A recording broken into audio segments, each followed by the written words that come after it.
Hello everyone, so in this video we're going to be covering the finals, like the literal actual final match between GodP and Vivian.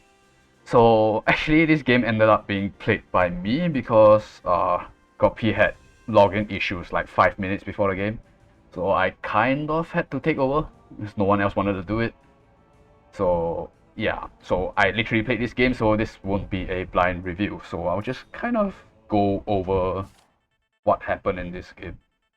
So, because I wasn't planning to even play, like I was just planning to show up and like play a supporting role. I would just sit in the core and like give my opinion on stuff. So I didn't do any research on the box, the draft, or whatever. Like you can tell, like the box on the left is not something I would play because it has Kyra inside, which I have mentioned multiple times before that I dislike.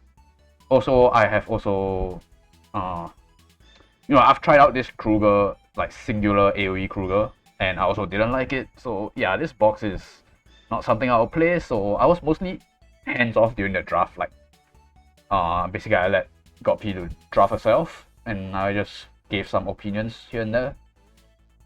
So looking at the boxes, it's actually quite similar.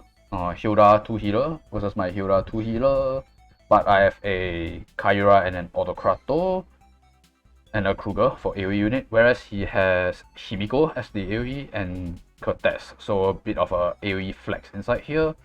No other off tanks, but he has Helena Elwin.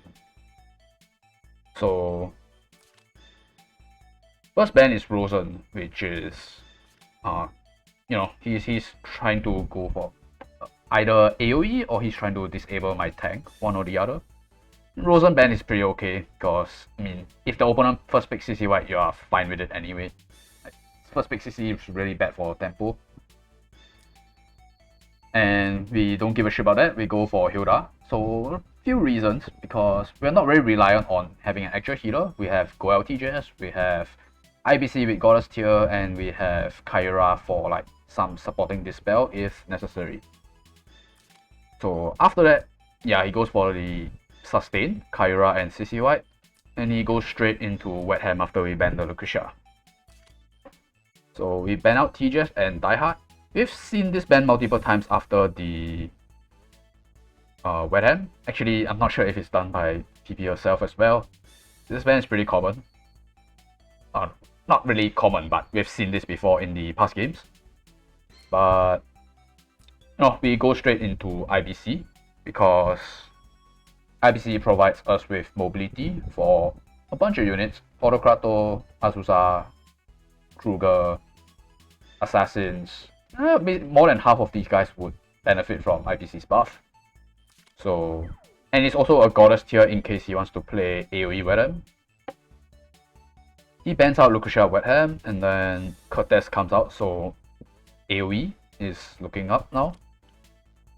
We go ahead and ban Hilda and IBC. IBC for mobility and Hilda because we don't want to play against a tank because we're not playing assassins. So even though these two units are good at breaking the tank, but in the time that you spend hitting a tank, if like some random AoE unit gets into your backline and drops an AoE and everything, we lack the sustain to recover from it. So we want to, when a unit goes in, we want to trade for the DPS. We don't want to spend time hitting the tank. So Azusa was picked here, even though it's weak against AoE, because I didn't really see a better pick. Like, we kind of debated after this that whether a Diehard would be better here. So at the time, I didn't want to pick Diehard because Diehard actually kills nothing in this team. It doesn't kill SSM, which we know for sure that, not really for sure, but he played in the previous game. Gargoyles, Wet Ham, SSM on a terrain map is not killable. Cortez is either unkillable, or if he has like drop near Warlocks, it will be a 1-for-1, which is not very good as well. I think if he even just like drops his talent, the marking on the Diehard actually can't kill him, I'm pretty sure. Even if you bring the Oath, then we look at what's left on the game. On his box. Azusa, Diehard can't touch that. Cherry, no. Helena, not really. Himiko, cannot. So Diehard kills nothing here. That's why I didn't really want to pick it. Like, sure, you might force him to pick a healer or something, but I don't think that is suitable for a third pick. Like, he doesn't do enough to be picked there. Then moving on, Kruger and Cherry gets banned. Kruger because he doesn't want to get forced into a sustained game as well. IBC plus Kruger is like a free ticket through the middle. And Cherry is typical hit and run stuff. I think the Chinese really love Cherry as a unit as well.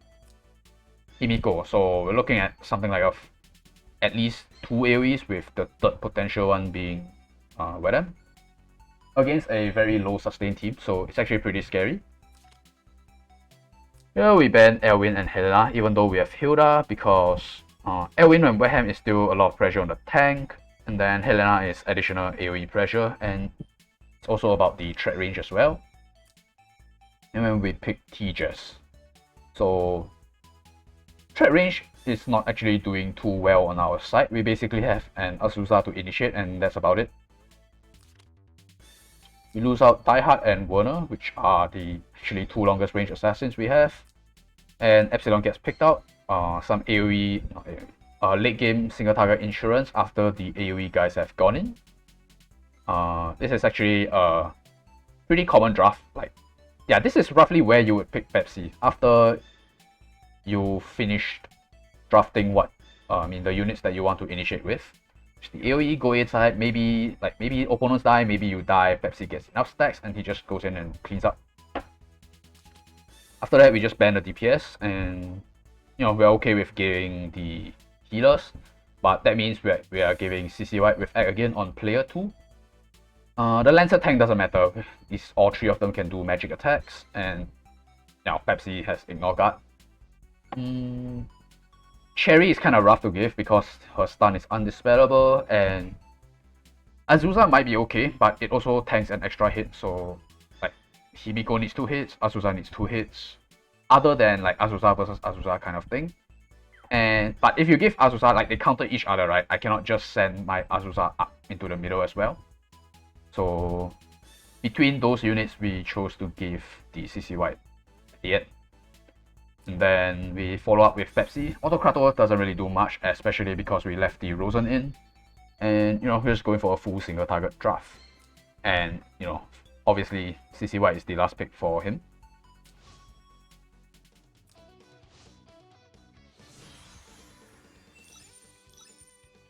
So looking at skills, double attack Epsilon, mass attack Sensi IBC, strengthen Tejas, double guard faction buff Hilda, and classic Azusa. Meanwhile, Himiko has Seal, Epsilon with Shadow Sneak, Wetham with AoE, Cortez with double AoE, and CC White with Inspire, starting with 2 coins. So turn 1 is just mostly setup.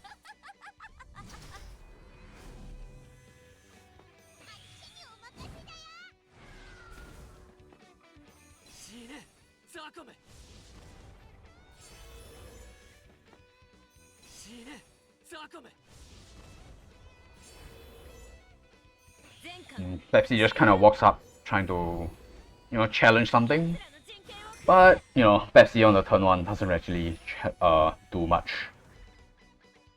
He's kind of just spreading up, so he's planning for the single target units to go in first, and then Cortez will be the final cleanup. We're just kind of spacing out as well, looking for a chance to initiate. Churn marking the holy units. It's actually really strong because I have 3 holy units, which means that his AoE is strong against 3 of my units, my DPSs. It's probably close to a one-shot probably with an attack buff. Spire gives some threat range. What does the Pepsi hit? Nothing yet. Already taken that into account, that's why I put my Tejas and Pepsi here. Lancer tank to guard the front and block the middle. IBC just pieces out just in case, and I just throw in my Azusa. So Because none of these units can really kill me, so I can either force out a seal from Himiko, which is okay because I will be able to hit with T-Jess, and then I mean Wet Ham can probably kill my T-Jess with a normal attack, but Azusa can just backtrack and kill the Wet Ham back, so it's fine. So actually Himiko going in would have probably been the harder one to deal with, but he chooses to do this. He drops the sword and then just chills on the terrain. I don't think that was the right call. I think Himiko would have been the better move to make, just to force out the seal. Maybe you get a clock. Because T-Jess going in before the Wet Ham moves is kind of risky. Like, the game can fall apart very quickly. And we just try to shoot the Wet Ham. But we barely missed the kill with 305 HP. No crits as well, but you know, expecting a mage crit is kind of whatever. Oh shit, I pressed too far back. So yeah, this turn. I mean, it's a Gargoyle Wet Ham, which is SSM, and we are Twilight, so we're missing out 3% in, which probably matters in this instance. And you know, we even managed to shoot outside of the Sword Aura, so it's only 15% damage reduction from this. But he barely out missing the kill, which does have implications later on in the game. But yeah, this is just kind of sad. Stat difference. Now Himiko does go in and seal. I guess the other option was that if Himiko sealed my Azusa, well, hopefully she doesn't die to 2 AoEs, and then we just run her back and try to find a better opportunity for her to get in later, because we have 2 Goel units. And with that, T-Jess has to move 1 step back and finish off the Wet Ham because Azusa cannot attack. So yeah, and I get a Goel heal, so basically Azusa's back to full health, she still has a talent intact, so looks pretty okay at this point. And we just run back with Azusa while managing to keep her talent still active, so that her mobility is not fucked.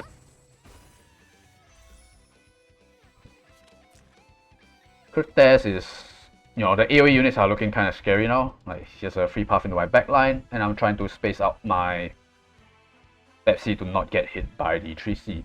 But Himiko's AoE hurts IBC a lot, because we've seen in one previous game almost got 1 shot. Yeah, roughly with this kind of HP, 11.5k.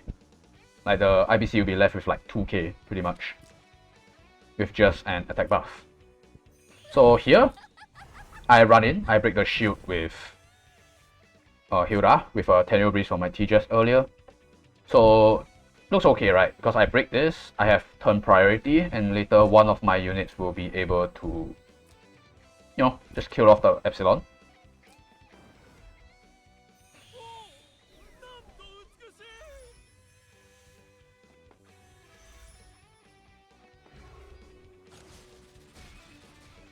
But this happens, and basically everything kind of falls apart from that.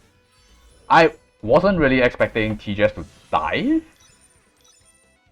Like, I've heard it can happen, but I've never gotten it while playing Himiko myself. So this is a faction buff Himiko, which means that when she crits, she has bonus crit damage. And I'm outside of Hilda's aura, because I had to stay here to finish off the Wet Ham. So like, if we go to the start of the turn, if I didn't need to stay here, I could have ran all the way back, and that would have been out of range of Himiko's normal attack, which means that if you want to normal attack her in that way, you will need to use Act again, and not to mention that she's under guard, so like, I could just ignore the Pepsi and just stay and guard my backline, and I will be fine, because like, you know, you can maybe drop 1 more AoE in Azusa and maybe kill her. I don't know about 8.5k HP though. But I would have been able to reset and then basically force him to come over to my side of the map. So that would be the implication of, you know, barely missing the kill on Wet Ham. That he just has to stay there, and then I have to run all the way forward in order to break the Epsilon shield. So once the Himiko gets this kill, the Epsilon gets the heal back from his exclusive, and then he goes back into Shadow Sneak. I cannot hit him, and game suddenly looks a lot harder. So I do what I can. I break Himiko's talent with Hilda because there's nothing else for her to do. And Himiko just resets because there's nothing for me to do here. Like, no one is in range to do anything. And I have to wait for a better opportunity. Epsilon comes in, gets my IBC. Sensi wasn't enough to tank a Pepsi with 3 stacks. I forgot, was there any like damage taken buff? Not really, but he has like extra 5% attack from the Wedam sword, which I'm pretty sure doesn't matter. My IBC just doesn't have defense buff, 465 defense outside of Hilda's aura. So yeah, that's probably a straight up kill if you don't get any funny Tenyo dispel. And this is not Tenyo, this is Nebulous. Because in case we are fighting into a Hilda or other reflect troops, so we prefer the stability of the Nebulous rope. So Pepsi comes in. Why did his... Oh, he doesn't have a shield. This is a Shadow Sneak. So Pepsi trades 1 for 1. Which, you know, it doesn't look... On paper it doesn't look that bad, but both of these units are weak to AoE. And sustain is not looking good right now because there are very few units left on the board. So with nothing to die, Epsilon doesn't have any self-sustain. And both of these guys can dispel buffs. So it's extra bad for Epsilon to fight with this. Azusa, you know, she still has a talent intact, but she's basically reliant on Breeze to get in because she has 6 mobility plus 2 range, 8 range, and these AoE guys with mobility increase from CC White has more range than that. So best I can do is try to plop Hilda in the middle to block the straight line path and try to wait for a Breeze somewhere to break the game open.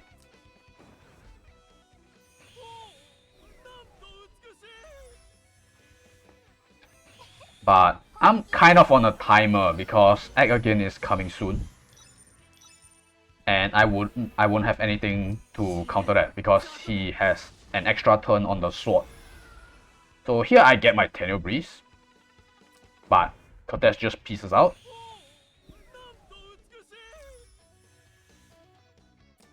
Hilda, I try to kill the sword. But I missed the kill with 78 HP. You know, because of this game, I actually, like after this game, I went and checked the soldier attack, like the available troops of Hilda. And it turns out that Phalanx has more base attack than Crystal Motors. So that would have been a kill. But at the same time, I don't think it would have mattered as much because even if I kill this sword, CC White is just gonna stand here and summon some kind of troop. And then I wouldn't be able to hit anything but whatever CC White summon. And I will have a tank and AoE after that, so... You know, but this basically just locks my Azusa for 1 more turn.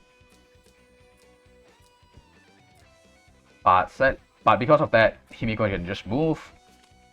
Act Again, Seal is online. My Azusa basically gets knocked out of the game because she's gonna die from 1 more AoE. I have no choice but to run. He ends the sword, Hilda kills it. Summons a Lancer tank. And here, I disconnected. And because, well, this is like turn 6, timer is running low. And by the time I managed to get the QR login, my Epsilon walked into the fog and died. Like this. You know, it's just classic like Zilong AI targeting. But this game was looking kind of over anyway. Like my units don't really beat these AoE units plus an Act Again. So yeah, I quickly conceded after this when I reconnected.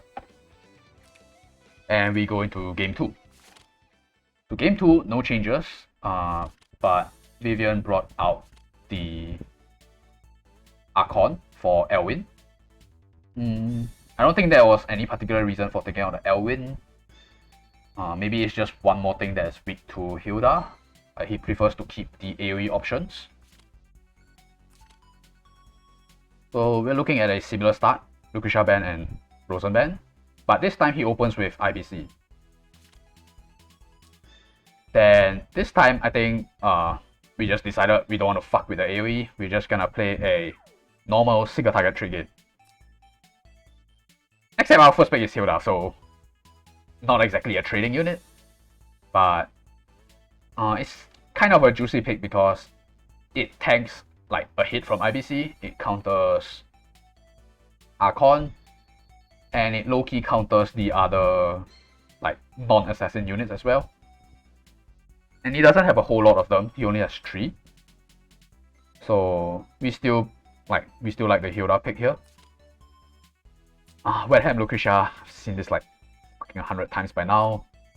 Here he goes for the Epsilon, which I disagree with. I don't think this is a good opener. Okay, you know, it's a fucking broken record right now. I've said this multiple times throughout the top 16 matches. Pepsi is probably somewhere near a 4th pick by now, like last game. So you need to secure your actual, like, the units that are going to fight first before the Epsilon comes in, instead of picking the Epsilon first, because you're going to lose the better DPSs. Like, he could have picked a Wetham here, or he could have picked like his own Hilda.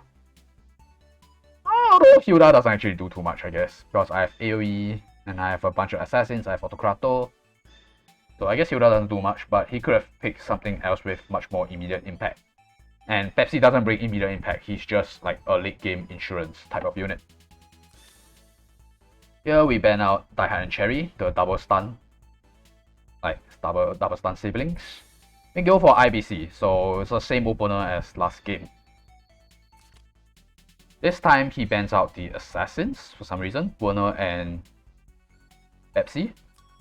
And he picks Rosen, so not sure what's up with that. Like, yes, I have a Kruger and an Autocrator, but using a Rosen on the 3rd pick to counter only 2 units, I mean, I guess it counters stun as well, but I don't think that's good enough of a reason to pick Rosen. And we take out the tank and Wetham. I don't know how Wetham survived until the 4th ban and still didn't get picked. Hilda, just because, you know, I have TJS and Azusa and IBC. So it's a similar logic to last game. Like, if possible, we prefer to trade directly with the DPS. We don't want to spend hits on the tank. And this time I go for Daihat, because Daihat can actually kill IBC. So, like, worst come to worst, he is going to have a job. He's not going to be unemployed. And I think it's possible for him to kill Daihat as well if the situation is, like, looks good. And potentially could kill the TJS as well if it comes down to it. So there are sufficient opportunities for him to look for kills, which is why I picked him even though he doesn't get the stun against Rosen. Now Azusa and Cherry gets banned. Cherry is really good into this sort of lineup, so yeah, makes sense for it to ban. And then Azusa is just, again, annoying against single target because you need to spend 2 hits on it. For most units, like some units like opposing Azusa or Lucretia with the stat drop can actually kill her through her talent. So just something to take note of. And he goes for his own Azusa, which is probably one of the reasons he banned my Azusa, so that, you know, they don't counter each other. Because we both have IBC, right? So the threat range is going to be equal. Unless Tenure Breeze, God forbid. Here we ban out TJS and Helena. Helena because of AoE chip and overall threat range. TJS for teleport. And also because we don't mind playing against double healer or Archon because we have a Hilda and IBC. So like it's double counter. So I guess it's sort of a process by elimination for this one. These two are just more threatening than these two. Then we go for TJS. Kind of similar as the first game, except we have Daihat here instead of Azusa. Teleport, sustain, mobility, you know the drill. Here, Kyra and CCY gets banned out, also by process of elimination, leaving in the double AoE units that the Rosen counters. He goes for Archon, makes more sense than playing 2 healers. And we take Autocrator because even though he's, you know, he can't land debuffs against Rosen, but the swap might make a difference down the line compared to Kruger just going in and, you know, just dispelling buffs. It's easier for Autocrator to get in with IBC support and maybe get a favorable swap somewhere in the game. So checking these units, Sensi, Mass Attack, but this is, I kind of feel like this is BN, bringing Ice Dragon Breath on Rosen, because it doesn't even work against Hilda unless you get a passive block somewhere. Azusa is using Classic. Archon just bringing his normal skill even against Hilda. Epsilon with Shadow Sneak. You know, I have 2 AoEs this time though, so. And Rosen doesn't even bring Shrine Maidens, so it's very killable for most of my units. And looking on my side, Holy Word TJS for potential sustain because I have Mass Attack and Hilda buff, so I don't need Strengthen this game. Autocrator with Sword Breath and Assert. Diehard with Oath. So yeah. So one thing to note about Diehard is that if you Oath Diehard, you can actually miss the kill on IBC if she's alone, because you remove your own cavalry advantage against the Sensis. And Sensis are pretty tanky against range attacks, even though she died to Pepsi last game. So the thing about this sort of TJS IBC Autocrator kind of draft is I have no initiative at all unless my Diehard breezes. And I don't really want to trade on his side of the map. One, because the units that my Diehard can kill are gonna chill at the back. Like the Azusa and the Archon is just gonna play forward. And if you trade on his side of the map, it means Archon will get his value out despite playing against a Hilda.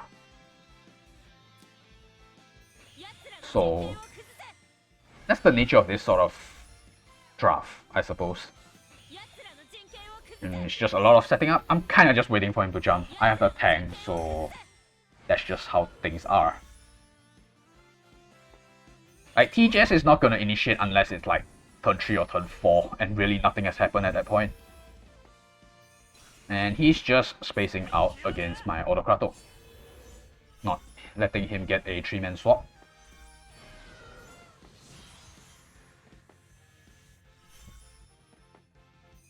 Here I just move forward on my Hilda because there's no threat on my backline. Archon, even with the breeze, cannot get a hook onto my backline. Azusa can't reach, IBC is too far, Epsilon's too far. So I can just push my tank up like that and slowly move my units back into position. Diehard gets a breeze here and the Pepsi comes in, so I am forced to throw out my 3C onto him, trying to dispel his attack buff or faction buff. I didn't get it, but his crystal healing has been lost, so I nuke him out of his Shadow Stealth. Another effort from Swordbath to try and steal the buff, and I think I actually got his faction buff. But his Azusa comes in, starts the attack on my Hilda, and actually takes 1 life with the physical skill. This also feels like a stat problem because my Azusa does not kill other people's Hilda.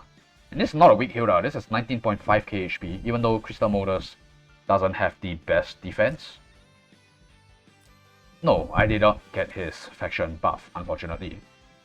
So I even managed to keep my defense buff despite having the damage taken. I think this is mostly just on the damage taken.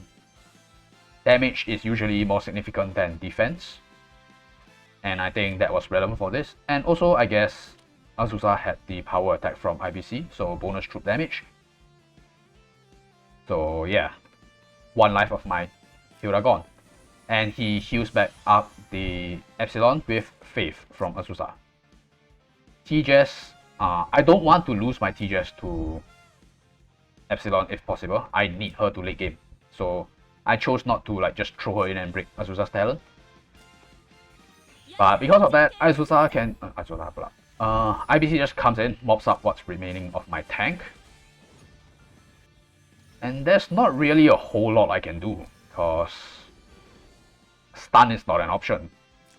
Epsilon is hidden. Azusa still has a talent, so Right now it looks really bad. It's pretty much 5 against 4.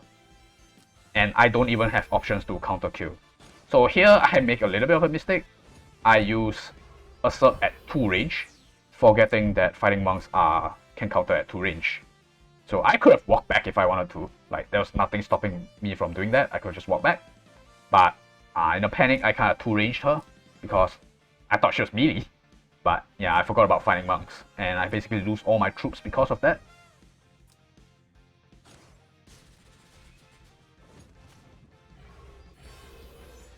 Then I land another Sword's Breath, breaking the shield and bringing him out of Shadow Stealth, and also this time managing to steal the faction buff.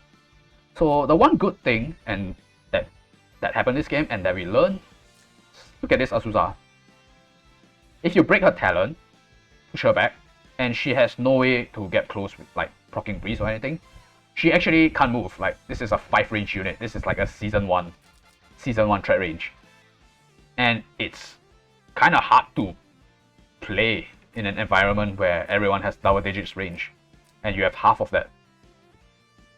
So because I stole the faction buff, this Epsilon has been relegated to melee unit. But because I lost all my HP from hitting that Azusa, Pepsi is able to just come in and at least get 1 kill.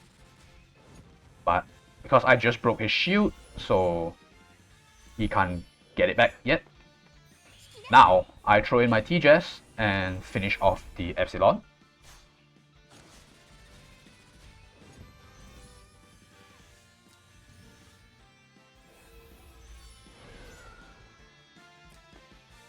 Rosen just moves Miracles. It's like a stalling move. He's just waiting to see what I do.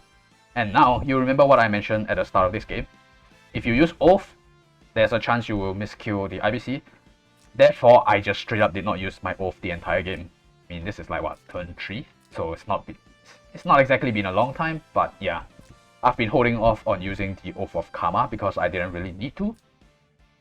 And I got a Strengthen from T-Jess, so I don't even need to use Strike. Then I just go in and kill the IBC. No point moving forward, so I just full retreat. Yeah, look at Azusa. So now with her Breeze, she still does not reach, unfortunately. So I think this is just her trying to stay out of range of whatever is going to happen next turn. Like, this is what you do with Azusa when you get your talent proc and you're not on the front lines. You keep her until the end of the game and hope that she can late game with her 1-2 punch and her talent.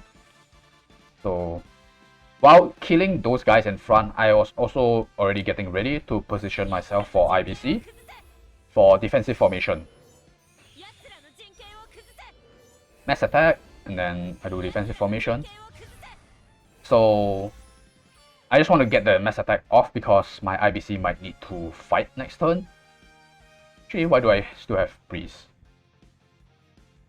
Oh, because her Scarlet Awakening, which is her act again, does not consume buffs.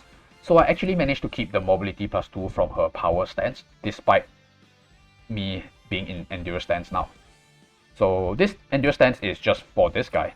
So even though my Hilda is dead, the Archon still cannot use his 3C to hook and act again. So he has to like go for a Tidal Surge straight away to probably just kill my T-Jess. Like, it's the easiest target he has.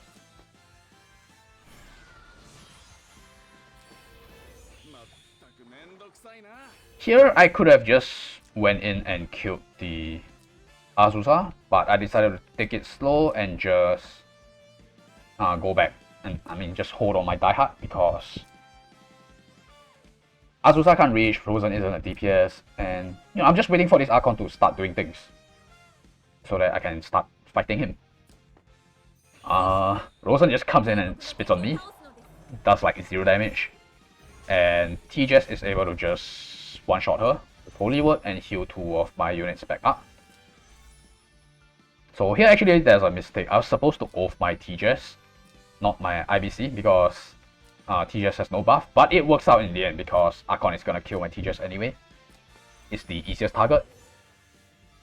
I just go in front because, well, IBC is going to start the turn on next turn because I have turn priority.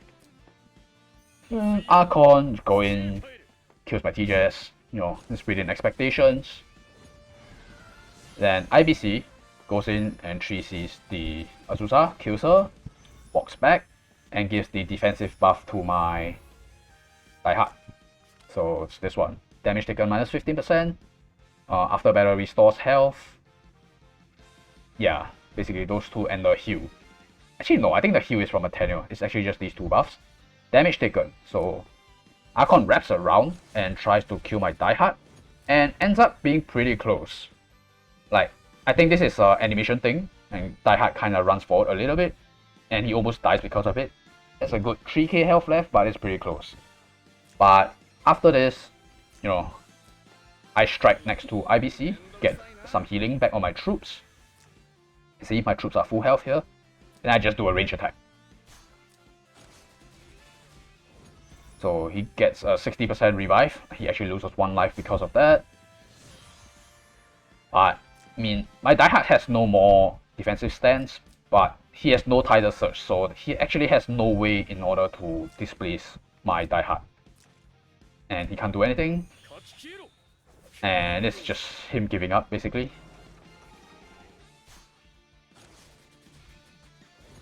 That wasn't enough to kill for some reason, but IBC will finish the job.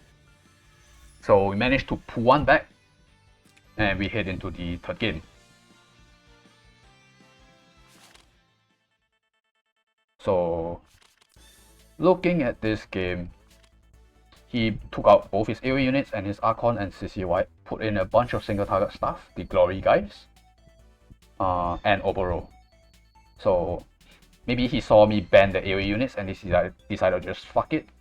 And because I have a Rosen now, he's kind of a dead pick because there's no AoE left.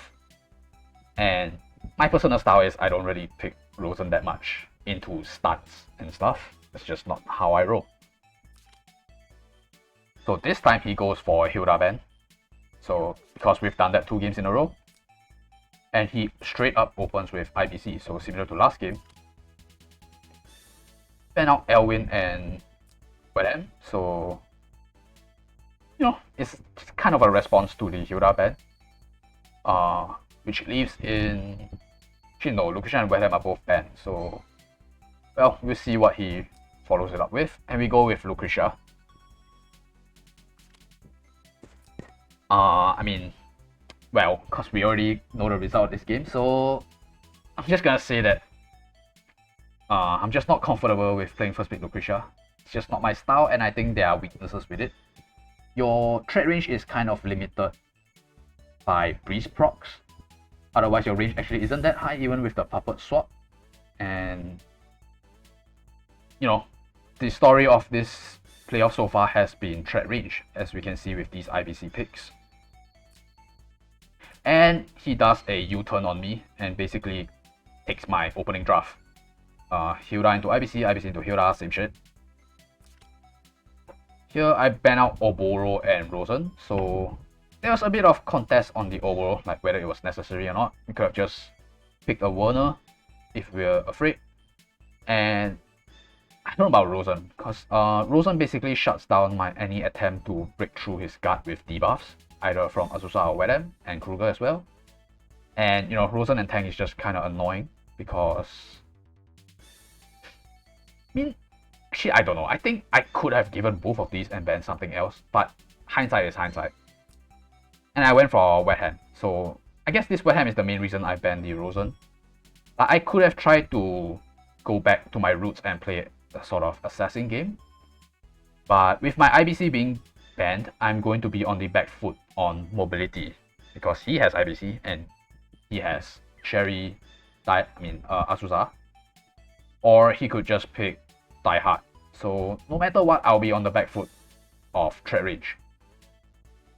Which has been the story of this playoffs. Here Kruger and diehard gets banned, probably a response to the Rosen ban. So no debuffs, no stun, and basically he's starting to chop off my legs. So he's chopping them off starting from the guy with longer threat range. And he goes for Cherry. Soft check to both of these units actually. Like you can just fish for the puppet, you can double hit the Wedem. Difficult to kill. Die Hard and Pepsi will be the ban, because you know Pepsi Fashion Buff Cherry benefits from IBC, Die Hard for stun reasons because I don't want to pick a healer, and you know a Breeze Die Hard is just, you kind of can't recover from it if your draft cannot handle an onslaught of like Die Hard into Cherry. There's a lot of stuns here. It's just very annoying to play with. We go for CC White to try and mitigate the impact of the Cherry, and also because, you know, Egg again on player 2 is always good. But because of the way our box is right now, the Rosen is really a dead pick. So draft options are quite limited. I picked this CC White because I've seen people play Lucretia and CC White together a lot. But just because other people play it doesn't mean you know how to play it, and I guess I learned that the hard way. TJS and Pepsi ban, so late game and mobility, also a combo with Wetham and Azusa. So it's just an incredibly hard to kill lineup. Most of these guys will probably take at least 2 hits. And behind a tank, no less. Last ban is TJS and Lustria. Lustria is like a soft counter to Wetham as well. Even though this is not the greatest Lustria map, I still respect banning compared to the other two. Helena is soft countered by the Lancer tank, and Werner is probably still dealable even though he has IBC.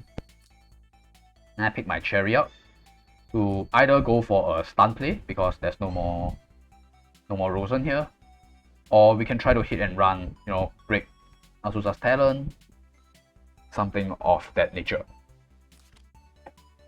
Kyra and Werner gets banned, 2 assassins, because he's hiding behind a tank.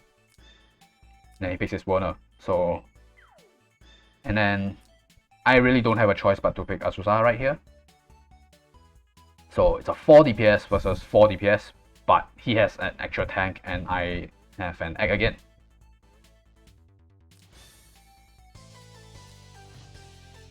Honestly, I just wish I could speed through this game, because I think this is the most one-sided game of this series. The other games were actually kind of close. Here we're looking at Cyborg's Werner, probably a response to Wetham, just in case like someone else gets traded first and you get Despair on Werner. Azusa with Stake Guards, I don't think that really means much. IBC, Senseis, and Cherry Angels. Here we have Firebrand's Lucretia with Black Hole and Dark Reaper. Cherry with Angels as well. There's a potential for her to late game, and because Goblin doesn't actually kill much anyway. So yeah, no point bringing Goblins and making ourselves squishier. CC White with Inspire.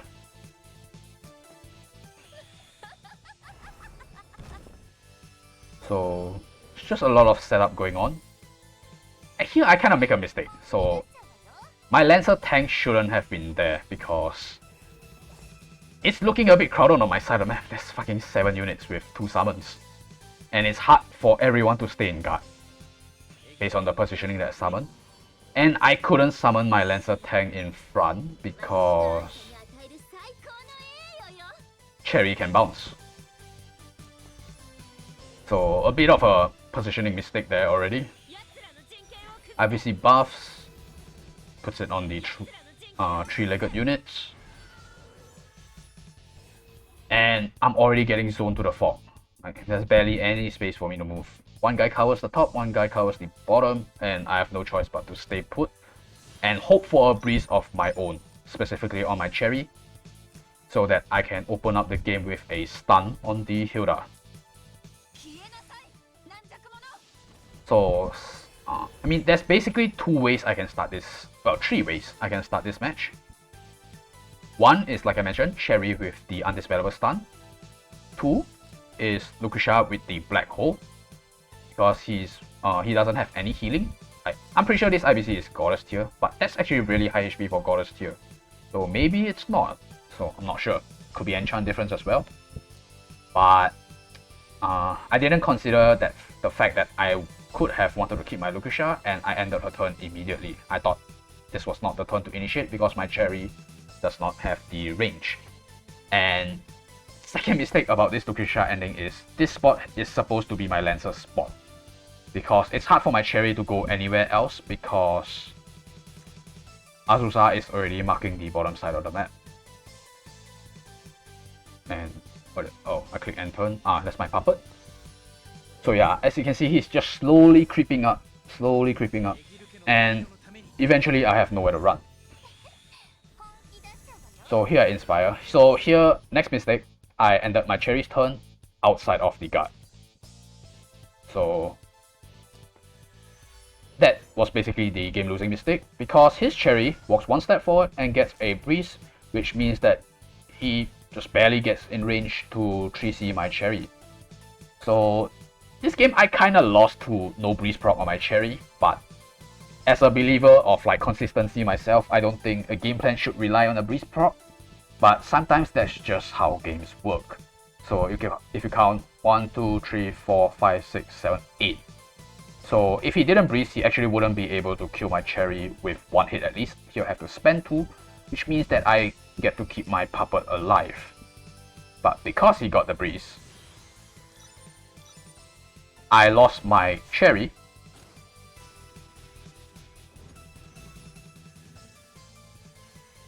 And my puppet.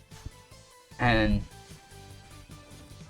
the game has basically been decided, because now I have a 4 mobility Lucretia and a 3 range black hole, which is never gonna happen looking at the threat range.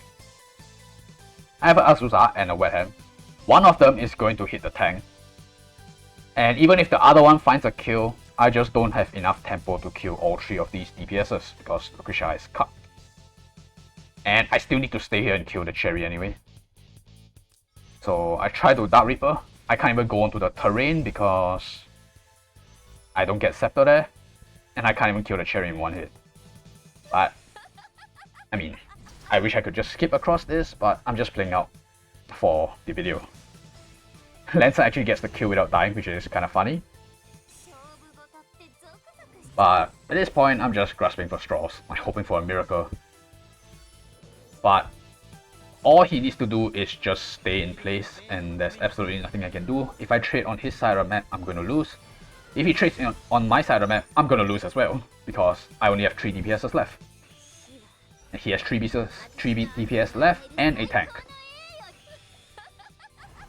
And a proper tank at 1. I mean, I have a Lancer tank, but it doesn't mean anything, right? Because look at this. Magic DPS, Assassin. He has a tank. Look at my unit. Doesn't go through guard, doesn't go through guard, doesn't go through guard. So 4 units each, but this situation is just nowhere near. And at this point, he's just saying, come and get me, because he knows this is in the bag already.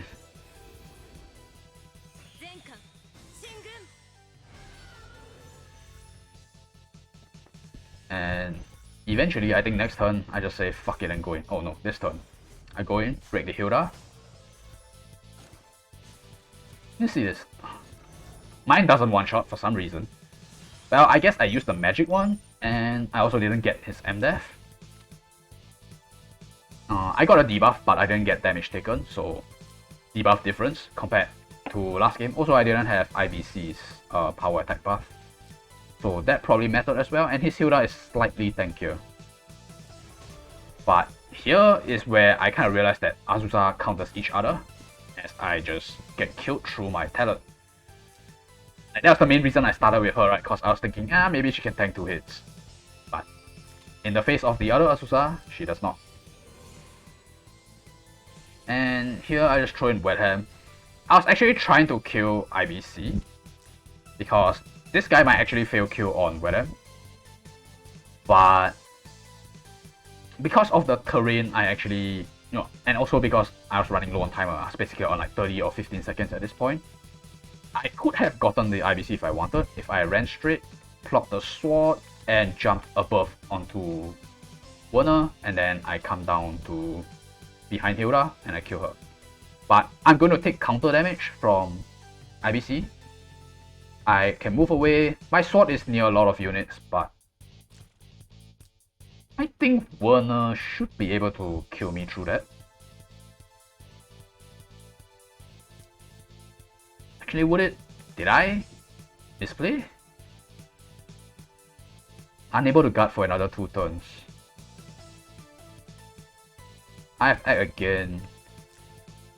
And Lucretia's actually in range to do something. Shit. Maybe this game wasn't lost yet. If I managed to kill the IBC. And if I managed to tank the wet hand. But sadly, I didn't have enough time to calculate. And I had to settle for the wet hand. I mean, the Warner.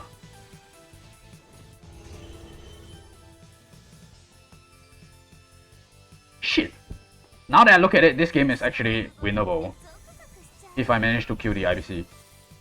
Because killing the IBC means that there is no Goddess tier. Is it Goddess tier? It was, so it's just fucking high HP Goddess tier.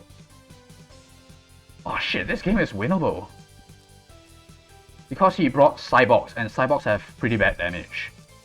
Oh no, did I choke this?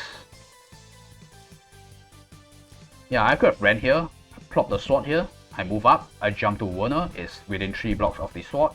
I wrap around and I kill the IBC. And then I either make a play with my egg again or with my turn priority. Nah, I don't think that's... Oh fuck, maybe I can. Like, if Warner uses a skill where then it's gonna be low HP, then Warner is gonna be in defensive stance because he missed the kill. Lucretia takes the opportunity to land a Dark Reaper to lower her State Guard's HP. And next turn I can just end Wedham's turn, the Sword's turn to heal up. Man, I could have still played. I mean, there's still a chance for me, but I fucked it up by making the wrong jump and the wrong kill. IBC just casually kills the sword, heals up the tank, Goddess tears off the cannot be healed debuff. Which is kinda sad. Because there's a lot of debuffs here. 1, 2, 3, 4. And he immediately gets the cannot guard debuff off. And yeah, I didn't throw out my Lucretia just yet because he could have just ran in and killed my Lucretia. But that would have been okay, I think. Although not really, because if Wedham hits Azusa next turn, I only kill her troops, I lose a lot of HP because of Holy Counter, and he just kills me right back. So either way, because this IBC is live, game is hard. And IBC just immediately kills my Wedham next turn, and that will be the end of this game. So yeah, last game was actually still playable for some reason, but I fucked it up, as I usually do in a high stake game. But, you know, at least I made it look a lot closer this time. So, yeah. Thank you guys for watching. See you guys in the next one.